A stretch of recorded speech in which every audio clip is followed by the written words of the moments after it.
آج کی کتاب ہے شیخ عبد القادر جیلانی اور مقام غوثیت کبریٰ رضی اللہ تعالی عنہ۔ اس کتاب کے مصنف ہیں عزیزم، میرے دل کے بڑے قریب ہیں، مفتی اہل سنت ہیں اور بڑا علمی فکری تحقیقی کام کر رہے ہیں۔ اللہ نے آپ کے قلم میں بڑی برکت عطا فرمائی ہے۔ مفتی محمد اسلم رضا میمن تحسینی صاحب، آپ کا ادارہ ہے ادارہ اہل سنت، اس نے اس کتاب کو شائع کیا ہے اور تقریباً 432 صفحات پر مشتمل یہ کتاب ہے۔ اس کتاب کو آپ حاصل کریں۔ اب اس حوالے سے چند باتیں ذہن نشین رکھیے کہ پاک و ہند میں حضور سیدی شیخ عبد القادر جیلانی رضی اللہ عنہ کی سیرت اور مقام غوثیت کبریٰ سے متعلق بہت ساری کتابیں لکھی گئیں، لیکن آپ یقین کیجئے کہ یہ جو کتاب ہے، جب آپ اس کتاب کو پڑھیں گے تو اس کتاب سے زیادہ مستند اور محقق تصنیف آپ کو کہیں اور نہیں ملے گی۔ اس کتاب کی تالیف کا بنیادی مقصد حضور سیدی و شیخی سیدنا شیخ عبد القادر جیلانی رضی اللہ عنہ کی حیات و خدمات سے متعلق اردو زبان میں مستند دستاویز کی تیاری ہے، اور اس امر کا بیان ہے کہ منصب غوثیت کبریٰ تا ظہور سیدنا امام مہدی سرکار غوثیت کے پاس ہے۔ یعنی ایک ہوتی ہے غوثیت صغریٰ، ایک ہوتی ہے غوثیت کبریٰ۔ اب جو غوثیت کبریٰ کا منصب ہے وہ اللہ نے حضرت سیدنا شیخ عبد القادر جیلانی رضی اللہ عنہ کو عطا فرمایا، اور حضرت امام مہدی رضی اللہ عنہ کے ظہور تک یہ غوثیت کبریٰ کا منصب سیدنا شیخ عبد القادر جیلانی رضی اللہ عنہ کے پاس رہے گا۔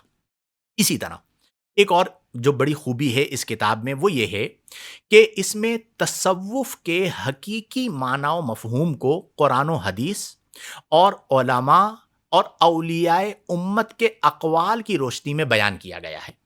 اور اسی طرح اس کتاب میں جو جاہل صوفی ہیں، جو کہ آج کل آپ کو ہر پتھر کے نیچے ایک جو صوفی نظر آ رہا ہوتا ہے وہ جاہل صوفی ہوتا ہے، ان جاہل صوفیوں کے مکر و فریب کا پردہ بھی چاک کیا گیا ہے، اور یہ علماء کی ذمہ داری ہے۔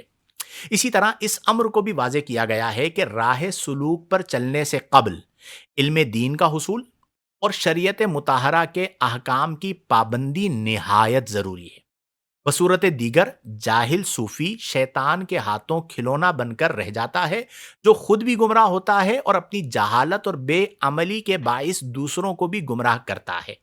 ایسا فرد یعنی ایسا شخص کبھی بھی حقیقت و معرفت کے اسرار و رموز کو نہیں جان سکتا، اور اس کی وجہ کیا ہے کہ اللہ تبارک و تعالی علیم ہے، حکیم ہے، اور اللہ تعالیٰ کبھی بھی کسی غیر عالم مسخرہ شیطان جاہل کو اپنا ولی نہیں بناتا۔ تو علم ضروری ہوتا ہے جس کے ذریعے آپ اللہ کی معرفت حاصل کرتے ہیں۔ پھر اسی طرح اس کتاب میں عوام کو یعنی عوام الناس کو شیخ عبد القادر جیلانی رضی اللہ عنہ کی سیرت مبارکہ اور تعلیمات کے ذریعے احکام شریعت کی پابندی پر تاکید کی گئی ہے۔ یہ بڑی اہم چیز ہوتی ہے کہ ہم لوگوں کو اولیاء اللہ کی تعلیمات کے ذریعے شریعت کے دائرے میں لائیں۔ اسی طرح پیری مریدی کے سلسلے سے وابستہ احباب کو بھی اس بات کی خاص تلقین کی گئی ہے کہ پہلے علم دین حاصل کریں، نمبر 2 فرائض و واجبات کی پابندی کریں، خود کو پابند شریعت بنائیں، تقوی و پرہیزگاری اختیار کریں، اپنے دل سے دنیاوی مال و دولت کی محبت نکالیں، اور پیر بننے کے لیے یہ بڑی اہم بات ہے، پیر بننے کے لیے جو شرائط ضروری ہیں خود کو ان سے متصف کریں، اس کے بعد مرید بنانے کا سلسلہ شروع کریں۔ اس کی وجہ یہ کہ اگر شرائط کے بغیر آپ مرید بنا رہے ہوتے ہیں تو آپ مربع بنا رہے ہوتے ہیں، مرید نہیں بنا رہے ہوتے، بیڑا غرق کر رہے ہوتے ہیں۔ تو شرائط پیروں کو ڈھونڈنے آپ نکلیں گے نا تو 80% تو ویسے ہی آؤٹ ہو جائیں گے۔ تو اس لیے یہ کتاب یوں بھی اہم ہے کہ تعلیمات غوث اعظم رضی اللہ عنہ کی روشنی میں زندگی کیسے گزارنی ہے، اس پر گفتگو کی گئی ہے۔ اب میں اس کا ایک سرسری جائزہ آپ کے گوش گزار کروں کہ مجموعی طور پر یہ جو کتاب ہے یہ ایک مقدمے اور 10 ابواب پر مشتمل ہے۔ مقدمہ کتاب میں مصنف نے اس بات کو بیان فرمایا ہے، یعنی مفتی اسلم صاحب نے اس بات کو بیان فرمایا ہے کہ حضور غوث اعظم رضی اللہ عنہ انسانوں کے ساتھ ساتھ جنات اور ہر سلسلہ طریقت کے بھی شیخ ہیں. یعنی آپ جنات کے بھی شیخ ہیں اور جتنے بھی سلاسل طریقت ہیں ان کے بھی آپ شیخ ہیں، اور سب کو جو فیض ملا ہے سلسلہ نقش بند کو، سلسلہ چشت کو، سلسلہ سہر ورد کو، سلسلہ رفاعیہ کو، وہ حضور غوث اعظم رضی اللہ عنہ شیخ عبد القادر جیلانی رضی اللہ عنہ کی بارگاہ سے ملا ہے. اس کے ساتھ ساتھ اللہ نے آپ کو غوثیت کبریٰ کے منصب سے نوازا ہے. آپ مرکز دائرہ قطبیت اور مصدر فیض ولایت ہیں. منصب غوثیت حضرت سیدنا امام حسن عسکری رضی اللہ عنہ کے بعد حضور غوث الثقلین سیدی شیخ عبد القادر جیلانی رضی اللہ عنہ کو عطا ہوا، اور تا ظہور امام مہدی یہ منصب وقی اور مرتبہ عظمی سیدنا غوث اعظم رضی اللہ عنہ کے پاس ہی رہے گا. اب آپ اندازہ لگائیے کہ ہمارے شیخ کو اللہ نے کتنا بڑا فضل عطا فرمایا، غوثیت کبریٰ عطا فرمائی. اور اس دعویٰ کی جو تفصیل ہے اس کے یعنی اس کے جو تفصیلی دلائل ہیں کہ یہ جو بات کی جا رہی ہے، اتنی بڑی بات کی جا رہی ہے، اس پر دلائل کیا ہیں، وہ جب آپ یہ کتاب پڑھیں گے تو اس کتاب کے باب نمبر 4 میں بیان کیے گئے ہیں. اسی طرح مقدمہ کتاب میں اس بات کو بھی بیان کیا گیا ہے کہ حضور غوث اعظم رضی اللہ عنہ صرف ایک پیر نہیں. اب سارے قادری جمع ہو جائیں اور سنیں کہ ہم محض پیر کے طور پر آپ کو بیان کرتے ہیں. حضور غوث اعظم کون تھے؟ آپ صرف ایک پیر نہیں بلکہ اپنے زمانے کے سب سے بڑے عالم اور مفتی تھے. اسی طرح مصنف دامت ظلہ العالی نے مقدمہ کتاب میں اس امر کو بھی واضح کیا ہے کہ ولایت، بزرگی، روحانیت یہ ایک الگ چیز ہے، اور عملیات، وظائف، تعویذات یہ ایک الگ چیز ہیں. یعنی ان دونوں میں 7 زمین 7 آسمان کا فرق ہے. ہمارے ہاں آج کے دور میں جو عامل ہوتا ہے نا اس کو ولی سمجھا جاتا ہے، تعویذ دینے والا ہے وہ ولی بنا ہوا ہے. روحانیت ایک الگ چیز ہے، یہ تو پیشہ بنا لیا ہے. تو ان دونوں کے اندر فرق کو بیان کیا گیا. اسی طرح اور اس بات کو بڑے واضح الفاظ میں بیان کیا کہ عملیات کی بنیاد پر کسی کو ولی اللہ سمجھ لینا کسی طور پر درست نہیں. لہذا اس کا جو مقدمہ ہے کتاب کا کہ حضور سیدنا شیخ عبد القادر جیلانی رضی اللہ عنہ اور مقام غوثیت کبریٰ، اس مقدمے کو آپ پورا پڑھیے گا. اب جو اس کے ابواب ہیں اس حوالے سے میں چند باتیں عرض کر دیتا ہوں. پہلا باب جو اس کتاب کا ہے وہ سیدنا شیخ عبد القادر جیلانی رضی اللہ عنہ کی سیرت طیبہ پر مشتمل ہے، اور اس باب میں 3 فصلیں ہیں. جو اہل علم میں وہ جانتے ہیں کہ ابواب پر کتاب کو منقسم کیا جاتا ہے اور پھر ہر باب کے تحت فصول ہوتی ہیں. تو 3 فصلیں پہلے باب کے تحت ہیں، اور پہلا باب کس پر ہے؟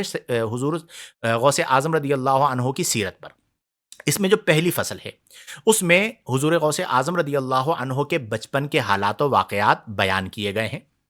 دوسری جو فصل ہے اس میں درس و تدریس، واعظ و نصیحت میں حضور غوث اعظم رضی اللہ عنہ کی مشغولیت اور علمی کمالات کو بیان کیا گیا ہے. یعنی حضور غوث اعظم رضی اللہ عنہ ایک بہترین مدرس تھے، ایک بہترین خطیب تھے.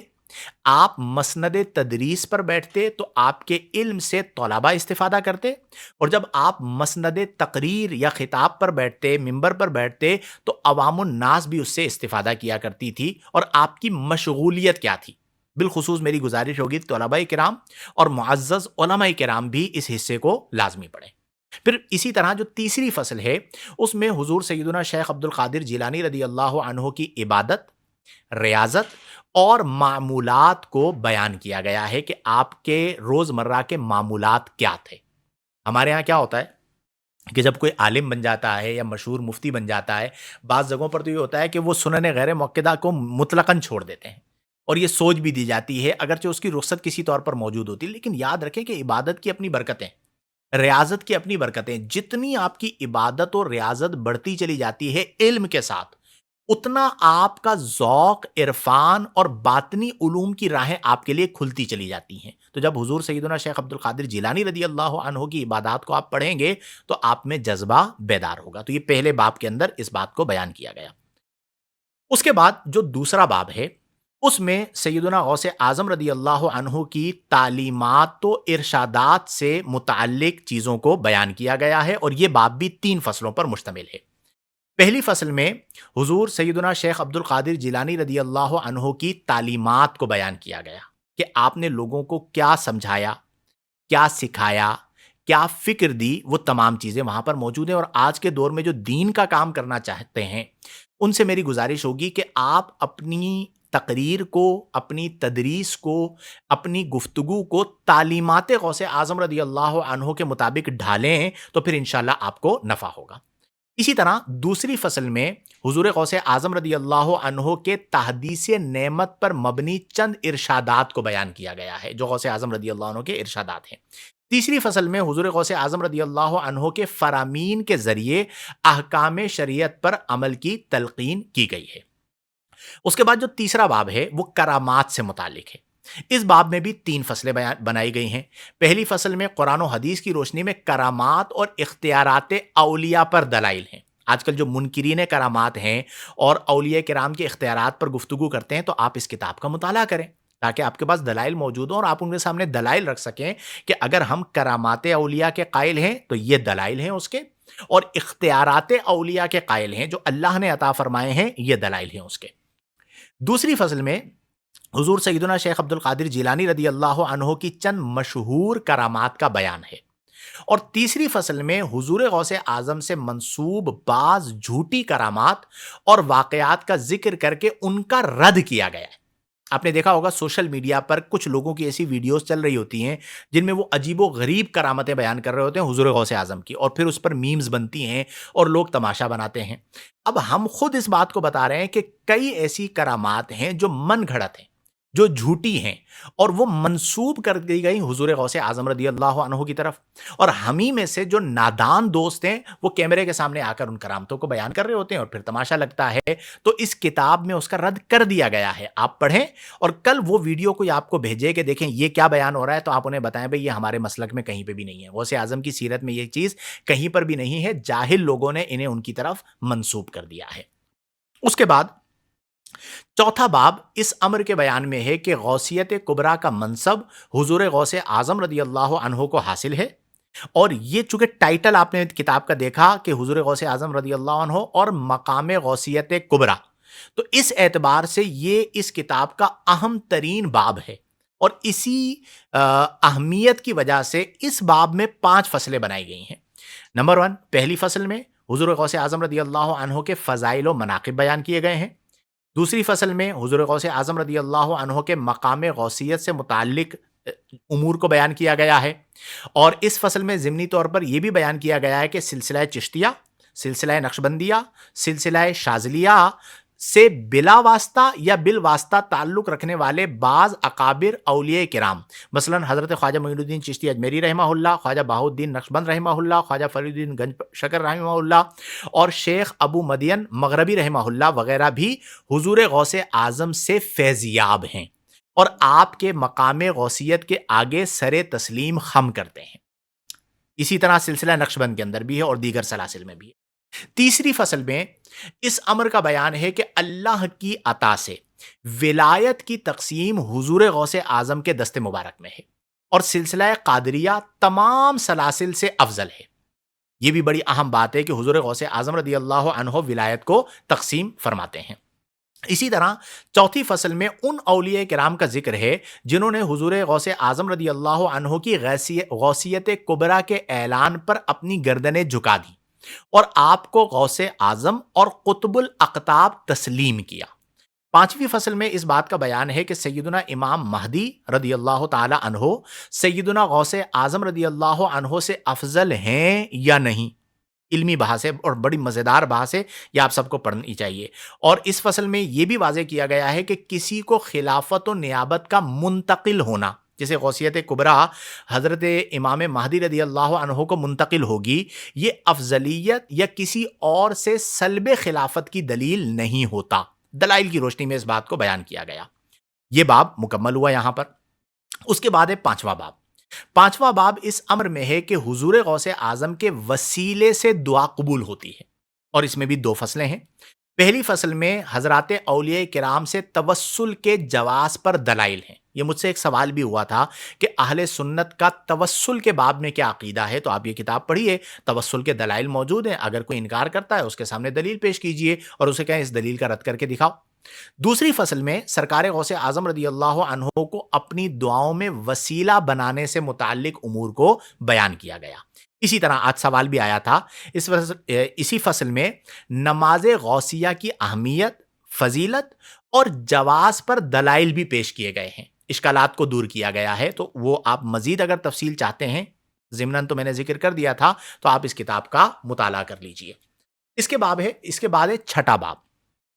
چھٹے باب میں سرکار غوث اعظم رضی اللہ عنہ کے مناقب میں علماء امت کے اقوال کو بیان کیا گیا ہے۔ یعنی جو علماء امت، بڑے بڑے علماء، وہ حضور غوث اعظم رضی اللہ عنہ کے لیے کیا کہتے ہیں، اس بات کو بیان کیا گیا۔ ساتواں باب بڑا اہم ہے، چونکہ بیت المقدس کی بات ہے، فلسطین کا معاملہ چل رہا ہے، تو آپ سوچئے کہ کتنی بڑی شخصیت ہیں حضور غوث اعظم رضی اللہ عنہ، اور قادریوں کو خاص طور پر چاہیے کہ ان چیزوں کو لوگوں تک پہنچائیں کہ اللہ نے اتنی عظیم شخصیت ہمیں عطا فرمائی اور نسبت عطا فرمائی۔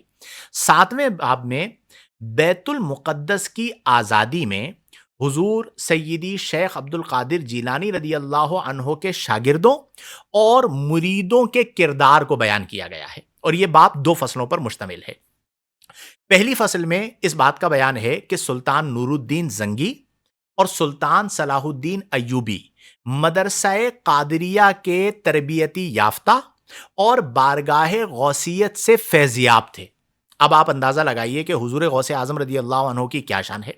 اور پھر دوسری فصل میں سلطان صلاح الدین ایوبی کی فتوحات کے راز سے متعلق امور کو بیان کیا گیا، جس کے ضمن میں اس امر کا بیان بھی ہے کہ بیت المقدس کی آزادی کے لیے ترتیب دیے جانے والے لشکر ایوبی کو تازہ دم دستوں کی فراہمی مدرسہ قادریہ کے ذریعے ہوئی، یعنی وہاں سے تازہ دم دستے آتے تھے، اور اس مدرسے اور خانقاہ غوثیہ میں سرکار غوث اعظم کے شاگردوں اور مریدوں کی ایک بہت بڑی تعداد حصول علم اور راہ سلوک کی منازل طے کر رہی تھی۔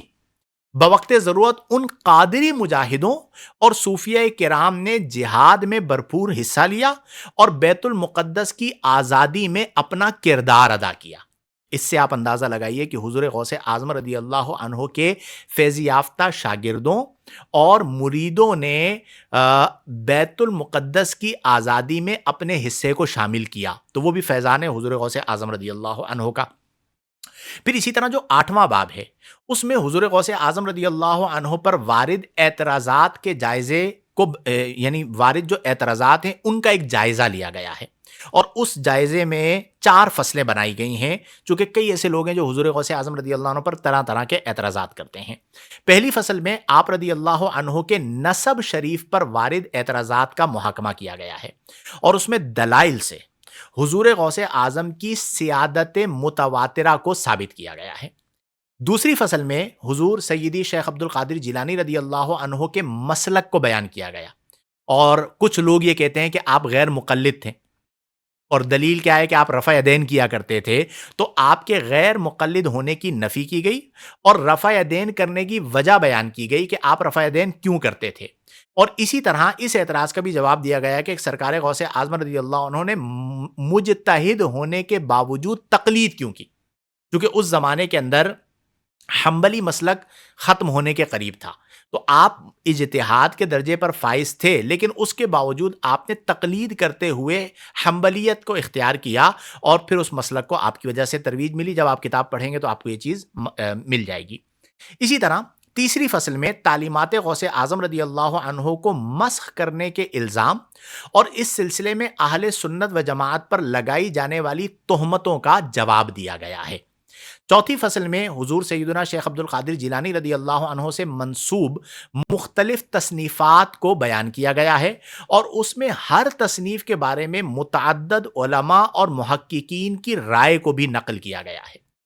اس کے بعد جو نواں باب ہے اس میں حضور غوث اعظم رضی اللہ عنہ کی سیرت سے متعلق چند اہم ترین کتابوں کو بیان کیا گیا ہے، اور 10ویں باب میں جو کہ اس کتاب کا آخری باب ہے، حضور سیدی شیخ عبد القادر جیلانی رضی اللہ عنہ کی شان میں جو منقبتیں لکھی گئی ہیں ان منقبتوں کو بیان کیا گیا ہے کہ ان منقبتوں میں کس طرح حضور غوث اعظم کے فضائل اور مناقب کو بیان کیا گیا، اور اس میں آئی تھنک پہلے نمبر پر سیدی حضرت اعلیٰ حضرت امام احمد رضا خان فاضل بریلی رحمۃ اللہ تعالی علیہ کا اسم مبارک ہے کہ آپ نے جو روحانی فیض پایا وہ دربار غوث اعظم رضی اللہ عنہ سے پایا ہے۔ تو یہ 10 ابواب پر مشتمل کتاب ہے، اس کا ٹائٹل آپ کے پیج پہ نظر آ رہا ہوگا۔ یہ کتاب آپ ضرور حاصل کیجئے، اسے پڑھیے، اور مفتی اسلم صاحب کی ایک بڑی خوبصورت بات میں آپ کو بتاؤں، ہمیں ان کی قدر کرنی چاہیے حیات میں۔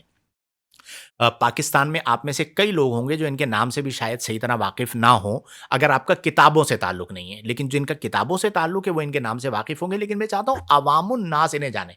ہم نعت خوانوں کو جانتے ہیں، خطباء کو جانتے ہیں، یہ وہ لوگ ہیں جو بند کمروں میں بیٹھ کر کتابیں لکھ کر دین کی خدمت کر رہے ہوتے ہیں۔ تو مفتی اسلم صاحب کی ایک خوبصورت بات جو مجھے اچھی لگتی ہے ان کی تمام کتابوں میں نظر آتی ہے کہ یہ مقصود کو پیش نظر رکھتے ہوئے بڑی عام فہم زبان استعمال کرتے ہیں، تاکہ ایک عام جو پڑھنے والا قاری ہے اسے بھی جو چیز وہ پڑھ رہا ہے اسے سمجھ میں آ جائے۔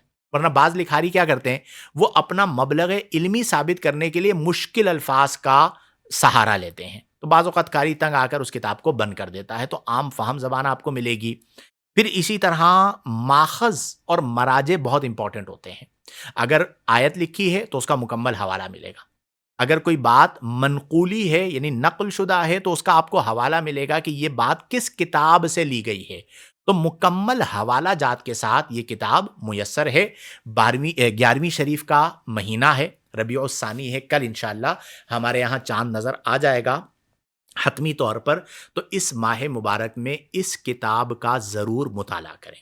اور جو لوگ خاص طور پر عرس غوث اعظم مناتے ہیں، قادری ہیں، اس سلسلے سے وابستہ ہیں، ان سے میری گزارش ہوگی کہ آپ جو بھی پروگرام کریں آپ یہ کتابیں خرید لیجئے، 100 کتابیں منگوا لیجئے۔ چندہ تو آپ کرتے ہی ہیں نا کہ عرس منانا ہے، اس کے اخراجات کو، تو ایک آپ اس کا حصہ مختص کر دیں کتابوں کے لیے، اور اس پروگرام میں حضور غوث اعظم کی سیرت پر مشتمل یہ کتابیں بانٹیے لوگوں میں۔ آپ دیکھیں ہمارے نظریات، ہماری افکار بالکل کلیئر ہیں، تو آپ جب وہ کتاب پڑھیں گے، بانٹیں گے، لوگوں تک پہنچے گی، تو پتہ چلے گا کہ حضور غوث اعظم رضی اللہ عنہ کتنے بڑے صوفی تھے، کتنے بڑے عالم تھے، کتنے بڑے مدرس تھے، کتنے بڑے محقق تھے، اللہ نے انہیں کیا شان عطا فرمائی۔ اللہ تعالی ہم سب کو توفیق عمل عطا فرمائے۔ اس پر اختتام کرتے ہیں اس آخری بات کے ساتھ کہ جو لوگ روحانیت میں مجھ سے رابطہ کرتے ہیں، بہت سارے لوگ، کہ ہم کیا کریں، کون سے وظائف پڑھیں، آپ حضور غوث اعظم سے اپنا روحانی کنیکشن بنائیے ایک بار۔ روحانیت میں اللہ نے حضور غوث اعظم کو بہت نوازا ہے، جیسا کہ ابھی میں نے ذکر بھی کیا کہ ولایت تقسیم کرتے ہیں اللہ کی عطا سے۔ تو اگر حضور غوث اعظم رضی اللہ عنہ سے آپ کا روحانی تعلق پیدا ہو گیا تو انشاءاللہ بہت فائدہ ہوگا۔